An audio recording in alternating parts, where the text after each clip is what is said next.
দেশ এখন গণতন্ত্র উত্তরণের পথে এগিয়ে যাচ্ছে উল্লেখ করে বিএনপি মহাসচিব মির্জা ফখরুল ইসলাম আলমগীর বলেছেন, দেশের আইন শৃঙ্খলা পরিস্থিতি ভালো আছে, তাই ঝামেলা ছাড়াই ফেব্রুয়ারিতে নির্বাচন অনুষ্ঠিত হবে বলে আশাবাদ তার। অন্যদিকে দলের স্থায়ী কমিটির সদস্য আমির খসরু মাহমুদ চৌধুরী বলেছেন, ক্ষমতায় গেলে 18 মাসে 1 কোটি কর্মসংস্থানের ব্যবস্থা করবে বিএনপি। ঠাকুরগাঁও এবং চট্টগ্রামে আলাদা অনুষ্ঠানে এসব কথা বলেন তারা।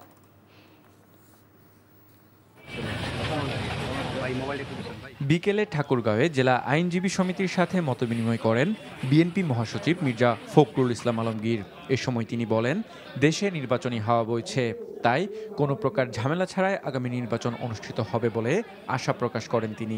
দেশে নির্বাচনের আবহাওয়া সৃষ্টি হয়ে গেছে, সুতরাং আমরা অত্যন্ত আশাবাদী কোন রকম ঝামেলা ছাড়াই 26 ফেব্রুয়ারির প্রথম দিকে বা মধ্যবর্তী সময়ে নির্বাচন অনুষ্ঠিত হবে। চট্টগ্রাম বন্দরের নতুন কন্টেইনার টার্মিনাল চুক্তির বিষয়ে বিএনপি মহাসচিব বলেন, বর্তমান সরকার ভালো মনে করেই এটা করেছে। জাতীয় নির্বাচনের প্রতিটি আসনে বিএনপির একাধিক প্রার্থী থাকাকে স্বাভাবিক বলেও উল্লেখ করেন তিনি। কোর্টে হ্যান্ডিং দেওয়া হয়েছে, এটা তারা ভালো মনে করে যে দিয়েছেন, আমরা সেটা আবার দেখব। বিএনপি একটা বিশাল রাজনৈতিক দল, এটা একটা আপনার স্রোতস্বিনী নদীর মতো। এখানে এক একটা কনস্টিটিউয়েন্সিতে 4টা 5টা করে ক্যান্ডিডেট থাকে, কিছু তো আপনার সমস্যা হবেই।